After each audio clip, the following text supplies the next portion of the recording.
Boa noite a todos. Vamos nessa noite, nesse encontro, retomando aquela ideia dos encontros passados, daquela jovem Hilda que sorve o veneno não desejando. Ela alimentou muito esse desejo, ela acalentou esse desejo, planejou e preparou tudo para execução. Mas no momento em que ela vai tomar o veneno, ela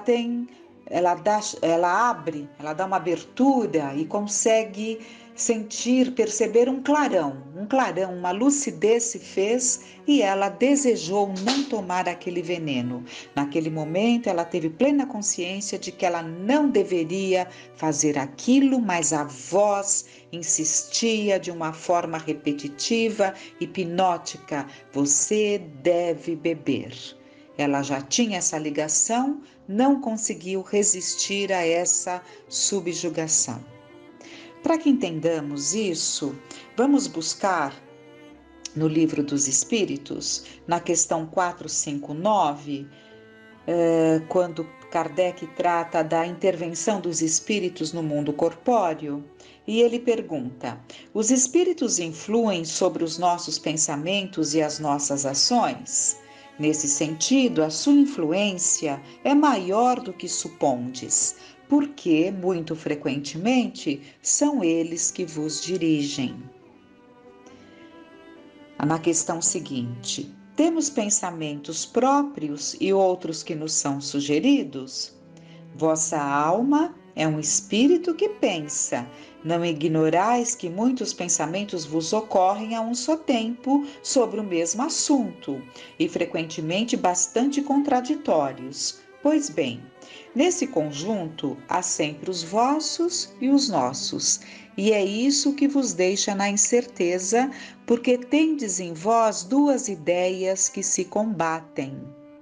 Evidentemente que aquele que já se encontra numa condição melhor, né, que já é bom, que já tem a bondade no seu coração, que já tem o senso de justiça, ele não vive essas ideias contraditórias que se combatem.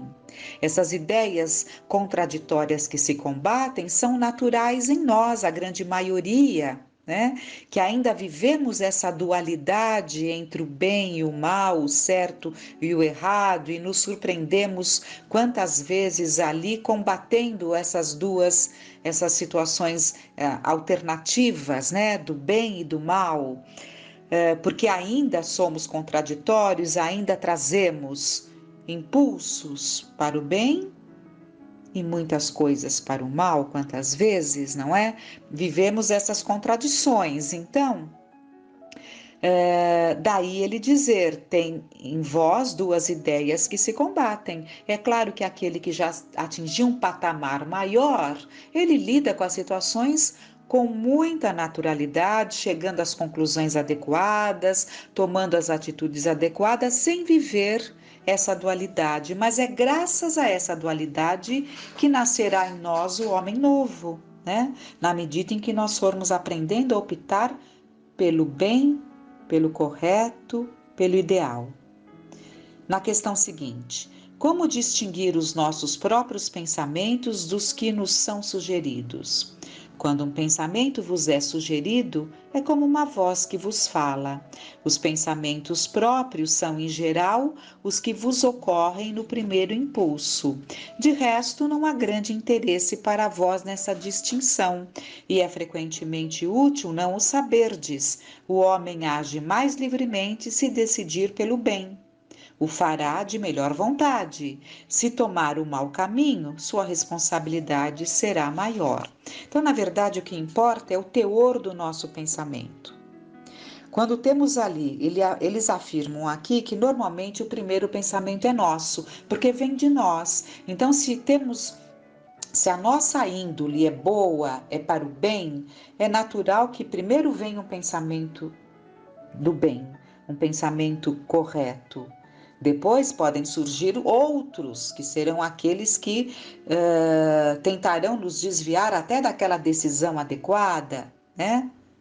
Ou o contrário, se temos uma índole para o erro, para o mal, vem aquele pensamento mal e podem vir outros sugerindo o bem, né?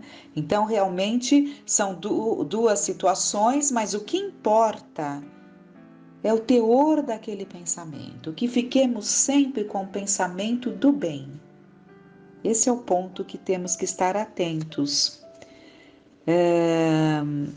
Mais adiante, Kardec vai falar, quando ele trata dos possessos, ele fala: pode um espírito momentaneamente revestir-se do invólucro de uma pessoa viva, quer dizer, introduzir-se num corpo animado e agir em substituição ao espírito que nele se encontra encarnado? O espírito não entra num corpo como entra numa casa. Ele se assimila a um espírito encarnado que tem os seus mesmos defeitos e as suas mesmas qualidades, para agir conjuntamente, mas é sempre o espírito encarnado que age como quer sobre a matéria de que está revestido. Um espírito não pode substituir-se ao que se acha encarnado, porque o espírito e o corpo estão ligados até o tempo marcado para o termo da existência material. Então, nenhum encarnado pode abandonar o seu corpo e deixar que outro faça morada, né? Porque somos os donos do nosso corpo, os donos da nossa vontade, embora, né, como Kardec vai descrever nesses anos que ele teve ali, junto dos trabalhos mediúnicos, dos trabalhos espirituais, em contato ali com as mais variadas manifestações obsessivas, possessivas, e ele viu que há possessões ferrenhas, né? Possessões ferrenhas em que a pessoa fica ali totalmente subjugada, sem conseguir se sobrepor, sem conseguir impor a sua vontade, porque já se entregou. É claro que a responsabilidade será sempre do encarnado. Mesmo esses que não conseguem reagir, em algum momento eles se deixaram levar, a ponto de permitir que se chegasse a esse ponto, de não terem mais forças para reagirem por si só, né? Precisando certamente da ajuda, né, de outros, ajuda médica, ajuda espiritual, que se fazem necessárias nesses casos mais difíceis, em que a própria constituição orgânica já se apresenta prejudicada, necessitando então das medicações adequadas e do tratamento espiritual para que se reverta esse caso, esclarecendo não só o encarnado, ajudando-o a melhorar-se moralmente, ajudando-o a recuperar-se, trazendo de volta a confiança em si mesmo, né? Como também o espírito malfazejo precisa de um trabalho para que consiga se recompor, mudando ali a sua vontade, né? O seu foco. E para que isso fique assim mais claro para nós, essas situações mais difíceis, vamos ver um caso. No livro Estante da Vida, do Irmão X, que é Humberto de Campos, que passou a assinar Irmão X, encontro singular. Escute, moço, se é verdade que o Senhor escreve para a terra, conte o meu caso, amparando alguém. Então, um determinado espírito, que foi jovem na terra e que se apresentava jovem, né? Pede para que ele, sabendo que ele escreve, né? Ele era escritor, um jornalista, e ele continua no plano espiritual, nos trazendo as notícias lá da espiritualidade, e esse moço pede para que ele escrevesse para ajudar alguém, né? Amparar alguém. A observação procedia de um rapaz desencarnado em deplorável situação num vale de suicidas. O seu corpo, que se adensava pesado e escuro, se retorcia qual se estivesse fixado em agitação permanente, e na garganta se lhe viam arroxeadas feridas, alentadas de certo pelos sentimentos de angústia a lhe percutirem constantes na forma atormentada. Percebi-lhe a condição de enforcado e diligenciei colocá-lo à vontade. Fale, meu irmão, quero ouvi-lo e aprender. E o jovem, desenfaixado do envoltório físico, desmanchou-se em agoniadas recordações. Então, ele havia se suicidado, né? E no plano espiritual, por isso, desenfaixado do envoltório físico. Então, esse espírito trouxe ali as agoniadas recordações. Sabe, fui no mundo uma vítima do copo. Tudo começou numa festa. Lembro-me. Um convite inocente, brincadeira, um colega beirou-se de mim com um frasco de bebida licorosa. Em seguida, a intimação amiga. Um trago, só um trago. Recusei, não tinha hábito. Em derredor de nós, a roda alegre e expectante. Então, você zombeteou o companheiro sarcástico. Então você é um dos tais? Um maricas, filhinho da mamãe? Que faz você com as calças? Ignorava que aceitar um desafio desses era perigoso para mim. Os outros bebiam e gargalhavam. Acabei aderindo. Engoli uma talagada, outra e mais outra.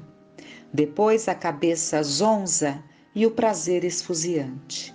No dia seguinte, a necessidade do aperitivo. E dos aperitivos passei a bebedeira inveterada. Alfaiate bem pago, a breve trecho comecei a deteriorar-me em serviço. Erros, faltas, pileques, ressacas. Terminadas as tarefas cotidianas, trocava o lar pelo bar. E sempre o quadro lastimável noite a noite. Amigos me apoiando até a casa e na porta a cansada mãezinha a esperar-me.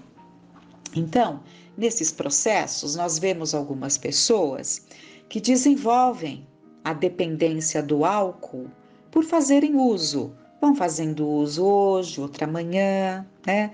Os encontros, as festinhas, tudo é motivo para se comemorar, basta estar junto num determinado meio, já se comemora, já se com as bebidas, e assim vai e vai se desenvolvendo uma dependência.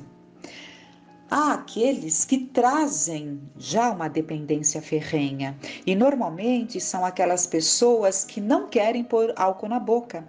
Elas tomam uma decisão de não pôr, porque dentro delas elas temem, porque elas trazem ali de uma maneira inconsciente, mas elas trazem nos refolhos do seu inconsciente a recordação desse problema, dessa doença, porque se torna uma doença, essa dependência, e dos estragos. Então, muitos trazem esse temor, né?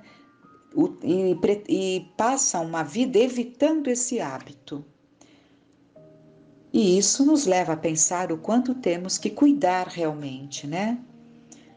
Dessas situações, desses hábitos que normalmente não terminam bem.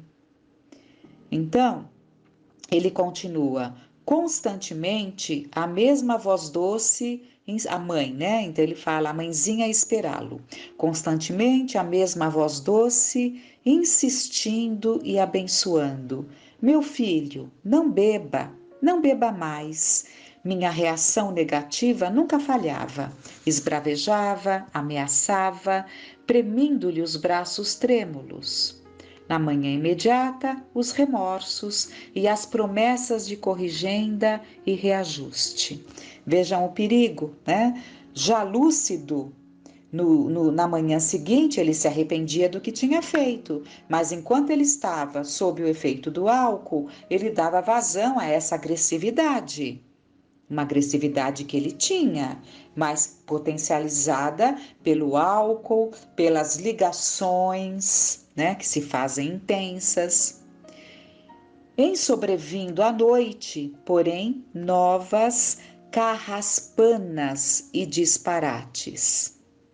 Em várias ocasiões, ao despertar, surpreendida, pratos e copos Aliás, em várias ocasiões, ao despertar, surpreendia pratos e copos quebrados e a informação estranha de que fora eu o culpado, e ele não se dava conta. Para ele aquilo era estranho. Estivera em pavoroso delírio, perpetrando desatinos e violências. Então ele ficava sabendo do que havia acontecido na véspera. Aborrecia-me, arrependia-me. No entanto, a sede de álcool sempre mais forte. As ocorrências infelizes se sobrepunham umas às outras, até que um dia acordei no cárcere. Então vejam, ele não se deu conta, ele acorda na prisão. Oh, por quê? Por que a prisão? Horrorizou-me a resposta do guarda. Você é um assassino. Eu? Um assassino? E o guarda diz: sim, você, seu bêbado. Você matou. Solucei esmagado de sofrimento. O peito parecia arrebentar-me e gritei: meu Deus, que será de minha mãe? Aí veio a revelação terrível.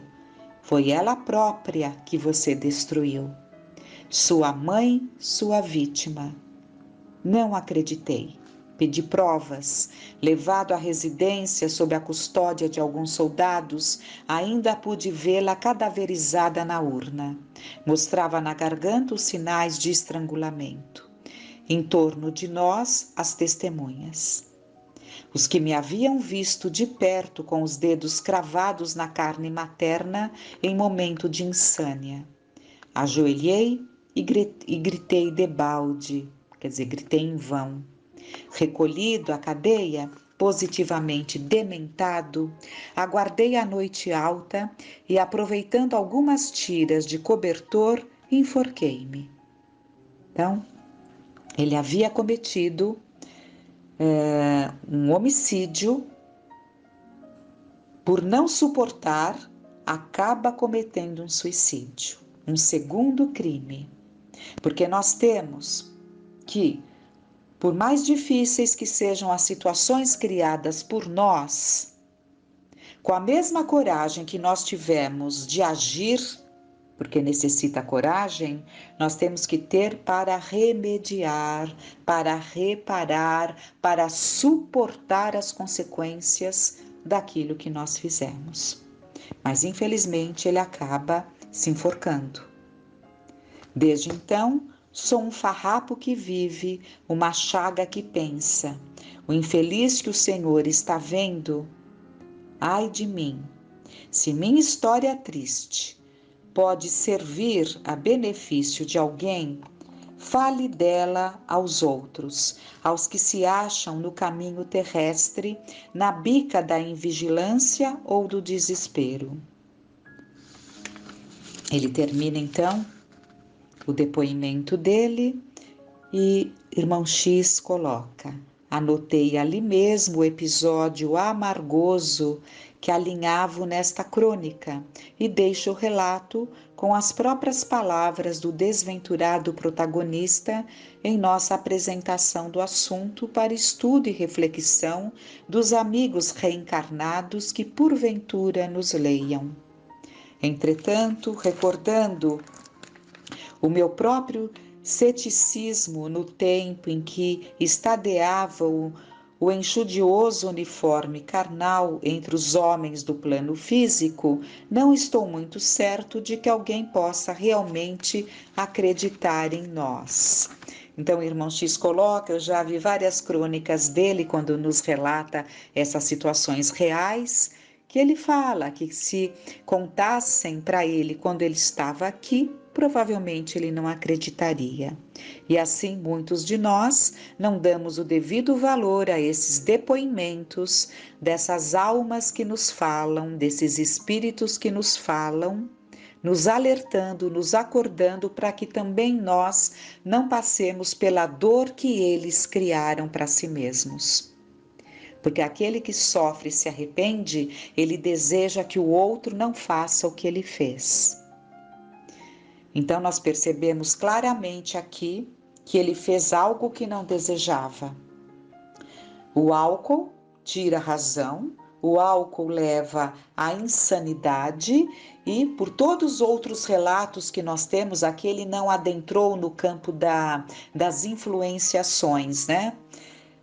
Só contou ali a influenciação dos amigos encarnados que o induziram, né, a beber, e daí tudo se desenvolveu. Mas ele não falou do processo espiritual, mas há muitos relatos que nos trazem essas influenciações daqueles com os quais trazemos ligações e que se comprazem na nossa perda, no nosso erro, na perda das oportunidades da encarnação.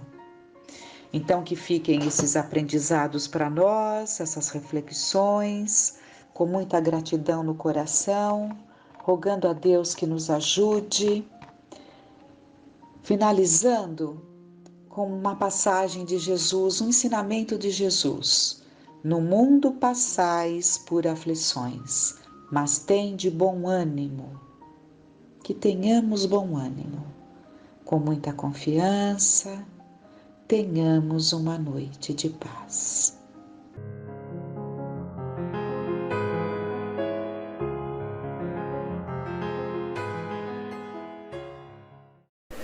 Olá pessoal, tudo bem? Antes de passarmos para o capítulo 23 do nosso estudo do livro Alguém Me Tocou, de José Carlos de Luca, eu gostaria de estudar com vocês algumas questões que foram indicadas na questão 917 do Livro dos Espíritos, na semana passada, na instrução de Fenelon, com comentário de Kardec, e são as questões 785, 872, 784. Eu acho que vai valer a pena para a gente complementar a compreensão a respeito do egoísmo. Então vamos. 785. Qual o maior obstáculo ao progresso? São o orgulho e o egoísmo. Quero referir-me ao progresso moral, porque o intelectual avança sempre. Este parece, aliás, à primeira vista, duplicar a intensidade daqueles vícios, desenvolvendo a ambição e o amor das riquezas, que por sua vez incita o homem às pesquisas que lhe esclarecem o espírito. É assim que tudo se relaciona no mundo moral como no físico, e que do próprio mal pode sair o bem. Mas esse estado de coisas durará apenas algum tempo. Modificar-se-á à medida que o homem compreender melhor que, além do gozo dos bens terrenos, existe uma felicidade infinitamente maior e infinitamente mais durável. Aqui ele pede para que a gente depois verifique egoísmo, item 3 do capítulo 12. Aí vi o comentário de Kardec. Há duas espécies de progresso que mutuamente se apoiam e, entretanto, não marcham juntos: o progresso intelectual e o progresso moral. Entre os povos civilizados, o primeiro recebe em nosso século todos os estímulos desejáveis e por isso atingiu um grau até hoje desconhecido. Seria necessário que o segundo estivesse no mesmo nível. Não obstante, se compararmos os costumes sociais de alguns séculos atrás com os de hoje, teremos de ser cegos para negar que houve progresso moral. Por que, pois, a marcha ascendente da moral deveria interromper-se mais que a da inteligência? Por que não haveria entre o século XIX e o 24º tanta diferença nesse terreno como entre o 14º e o 19º? Duvidar disso seria pretender que a humanidade tivesse atingido o apogeu da perfeição, o que é um absurdo, ou que ela não é moralmente perfectível, o que a experiência desmente. E agora vamos para 872, depois a gente volta para o 784. O 872 é do livro 3º, capítulo 10, Lei de Liberdade. 8. Resumo teórico do móvel das ações humanas. A questão do livre-arbítrio pode resumir-se assim: o homem não é fatalmente conduzido ao mal. Os atos que pratica não estavam escritos. Os crimes que comete não são o resultado de um decreto do destino. Ele pode, como prova e expiação, escolher uma existência em que se sentirá arrastado para o crime, seja pelo meio em que estiver situado, seja pelas circunstâncias supervenientes, mas será sempre livre de agir como quiser. Assim, o livre-arbítrio existe no estado de espírito como a escolha da existência das provas. E no estado corpóreo, com a faculdade de ceder ou resistir aos arrastamentos a que voluntariamente estamos submetidos. Cabe à educação combater as más tendências e ela o fará, de maneira eficiente quando se basear no estudo aprofundado da natureza moral do homem. Pelo conhecimento das leis que regem essa natureza moral, chegar-se-á a modificá-la, como se modifica a inteligência pela instrução e a desídia pela higiene. O espírito desligado da matéria no estado errante faz uma escolha de suas futuras existências corpóreas segundo o grau de perfeição que tenha atingido. É nisso, como já dissemos, que consiste, sobretudo, o seu livre-arbítrio. Essa liberdade não é anulada pela encarnação. Se ele cede à influência da matéria, é então que sucumbe nas provas por ele mesmo escolhidas. E é para o ajudar a superá-las que pode invocar a assistência de Deus e dos bons espíritos. Sem o livre-arbítrio, o homem não tem culpa do mal, nem mérito no bem. E isso é de tal modo reconhecido que no mundo se proporciona sempre a censura ou o elogio à intenção, o que quer dizer à vontade. Ora, quem diz vontade, diz liberdade. O homem não poderia, portanto, procurar desculpas no seu organismo para as suas faltas, sem com isso abdicar da razão e da própria condição humana, para se assemelhar aos animais. Se assim é para o mal, assim mesmo devia ser para o bem. Mas quando o homem pratica o bem, tem grande cuidado em consignar o mérito a seu favor, e não trata de o atribuir aos seus órgãos, o que prova que instintivamente ele não renuncia, malgrado a opinião de alguns sistemáticos, ao mais belo privilégio da sua espécie, a liberdade de pensar. A fatalidade, como vulgarmente é entendida, supõe a decisão prévia e irrevogável de todos os acontecimentos da vida, qualquer que seja a sua importância. Se assim fosse, o homem seria uma máquina destituída de vontade. Para que lhe serviria a inteligência se ele fosse invariavelmente dominado em todos os seus atos pelo poder do destino? Semelhante doutrina, se verdadeira, representaria a destruição de toda a liberdade para o homem, nem mal, nem crime, nem virtude. Deus, soberanamente justo, não poderia castigar as suas criaturas por faltas que não dependiam delas, nem recompensá-las por virtudes de que não teriam mérito. Semelhante lei seria ainda a negação da lei do progresso, porque o homem que tudo esperasse da sorte, nada tentaria fazer para melhorar a sua posição, desde que não poderia torná-la melhor nem pior. A fatalidade não é, entretanto, uma palavra vã. Ela existe no tocante à posição do homem na terra e às funções que nela desempenha, como consequência do gênero de existência que seu espírito escolheu como prova, expiação ou missão. Sofre ele de maneira fatal todas as vicissitudes dessa existência e todas as tendências boas ou más que lhe são inerentes. Mas a isso se reduz a fatalidade, porque depende de sua vontade ceder ou não a essas tendências. Os detalhes dos acontecimentos estão na dependência das circunstâncias que ele mesmo provoque com os seus atos e sobre os quais podem influir os espíritos, através dos pensamentos que lhes sugerem. A fatalidade está, portanto, nos acontecimentos que se apresentam ao homem como consequência da escolha de existência feita pelo espírito, mas pode não estar no resultado desses acontecimentos, pois pode depender do homem modificar o curso das coisas pela sua prudência, e jamais se encontra nos atos da vida moral. É na morte que o homem é submetido de uma maneira absoluta à inexorável lei da fatalidade, porque ele não pode fugir ao decreto que fixa o termo de sua existência, nem ao gênero de morte que deve interromper-lhe o curso. Segundo a doutrina comum, o homem tiraria dele mesmo todos os seus instintos.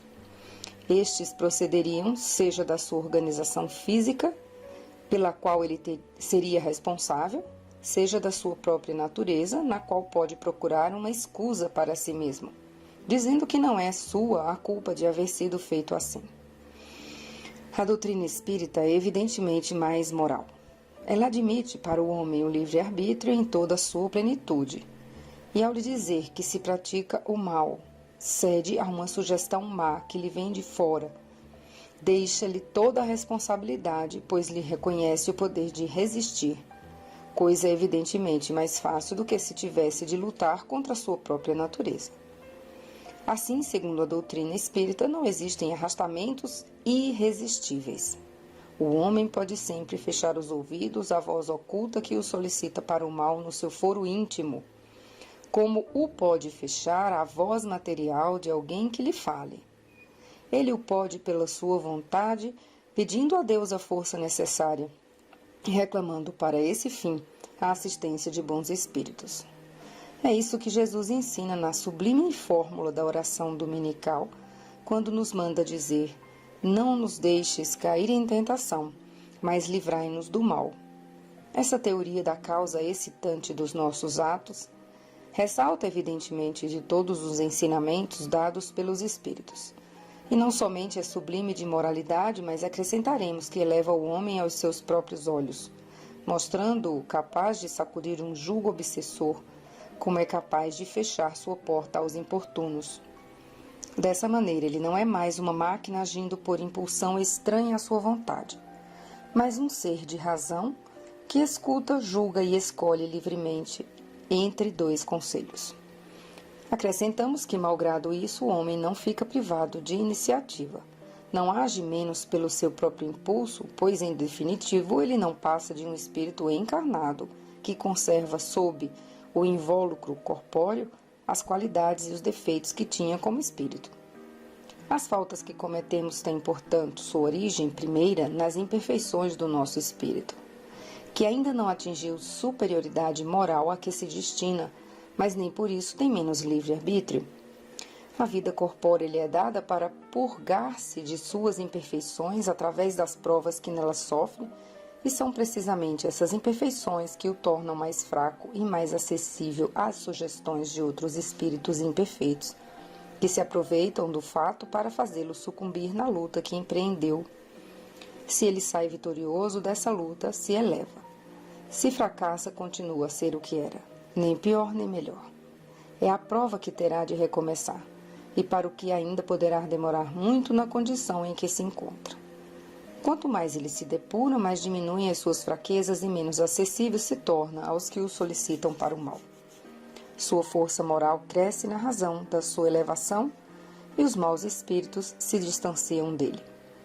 Todos os espíritos, mais ou menos bons quando encarnados, constituem espécie humana.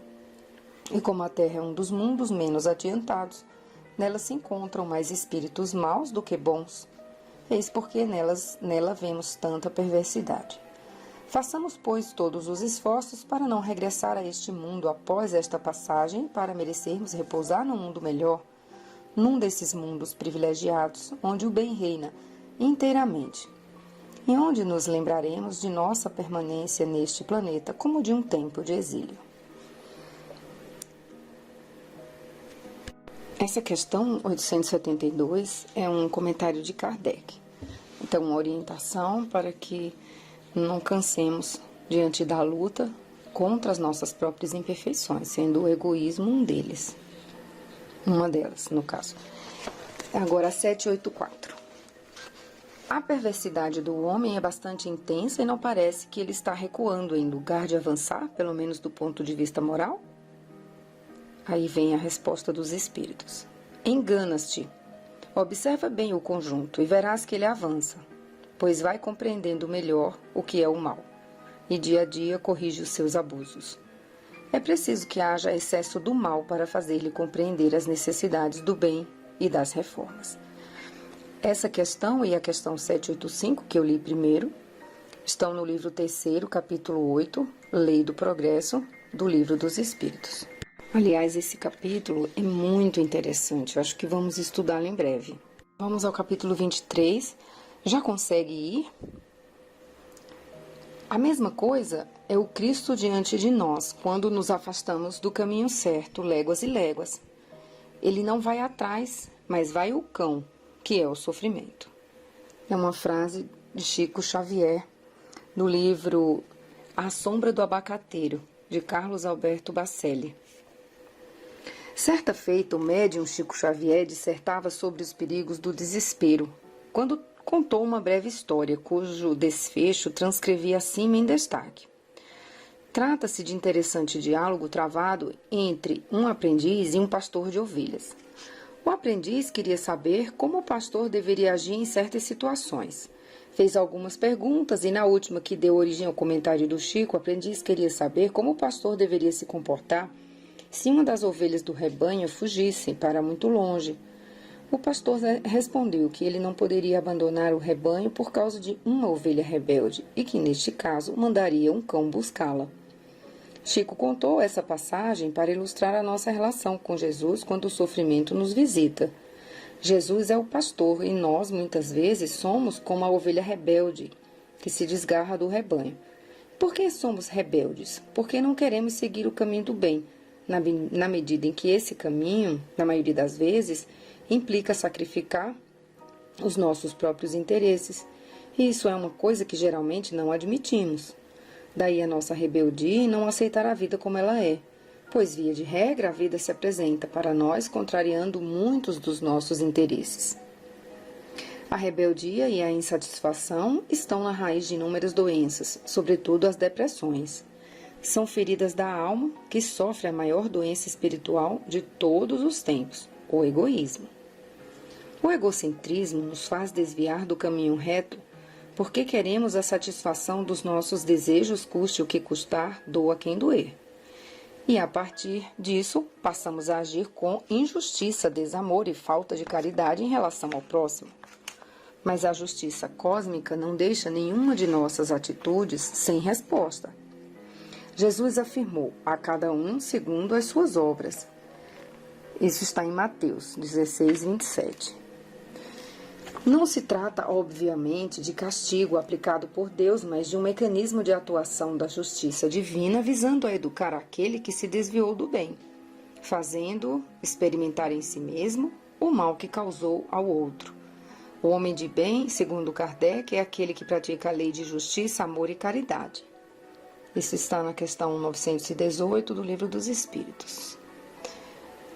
Se ele está nesse caminho, o mal não tem como atingi-lo, porque suas atitudes são boas, e as boas ações são a melhor proteção espiritual que o homem pode ter em sua vida. Mas se ele se distancia do caminho da justiça, do amor e da caridade, inevitavelmente será vítima do mal que praticou. Foi por essa razão que Paulo escreveu: pois o salário do pecado é a morte, em Romanos 6:23. Não é propriamente a morte do corpo, mas a morte da felicidade, a morte da alegria, a morte da saúde, da prosperidade. Entenda-se por pecado todo comportamento em desacordo com as leis divinas. Em regra, o sofrimento de hoje é o retorno do mal que fizemos aos outros, nesta vida ou em vidas passadas. As injustiças que hoje nos ferem são o resultado das injustiças que ontem praticamos. Raramente na Terra encontramos alguém que reencarnou com as mãos limpas. Quase todos nós trazemos um passado de culpas pelo sofrimento que causamos aos outros, muitos dos quais voltaram do passado conosco e hoje se encontram no seio da nossa família na condição de parentes problemáticos. Mas nem todo sofrimento de hoje tem origem no nosso passado espiritual. Nesta vida mesmo, é provável que encontraremos a maioria das causas de nossa infelicidade, se não pelo mal praticado, pelo menos pelo bem que deixamos de fazer. Cada um de nós é também responsável por todo o mal que haja resultado do bem que poderíamos ter praticado. Isso está no Livro dos Espíritos, questão 642. Todo este mal, passado e presente, retorna inevitavelmente à nossa vida em forma de injustiças, doenças, relacionamentos conflituosos, misérias e toda a gama de adversidades resultantes do nosso distanciamento do caminho do bem. A miúde, nesses momentos em que o cão do sofrimento vem nos buscar, é que desejamos o socorro de Jesus. E o Mestre, sempre pronto a nos amparar, repete a mensagem de há 2000 anos. Vinde a mim, vós todos que estáis cansados e oprimidos, e eu vos aliviarei. Tomai sobre vós o meu jugo, e aprenderei de mim, que sou manso e humilde de coração. E encontrarei descanso para as vossas almas, porque o meu jugo é suave e o meu fardo é leve. Mateus 11, 28 a 30. Fiquemos atentos ao convite de Jesus. Vinde a mim. Por isso, Chico Xavier afirmou que quando sofremos, Jesus não vem até nós, mas nos convida a irmos até Ele, para encontrarmos o alívio das nossas dores. Isso não significa que Jesus esteja distante de nós quando sofremos, mas que Ele espera uma atitude nossa de irmos à sua procura, não apenas recebermos o bálsamo do alívio, como também para aprendermos com Ele a ser humildes e a ter um coração bondoso. Vamos até Jesus pela oração, por sua busca nos templos religiosos, pela leitura e reflexão de seus ensinamentos, pela fé que depositamos em seu amparo, e Ele nos socorrerá com o alívio das nossas dores. Vejamos que o Cristo até aqui fala apenas em alívio, que não significa a resolução definitiva de nossos problemas. A maioria de nós fica por aqui, sofre e busca alívio em Jesus, mas não quer a cura, pois para curar Jesus pede mais do que simplesmente as nossas súplicas. Vou ter que encerrar por aqui mesmo. Terminamos na próxima semana. Uma boa semana a todos.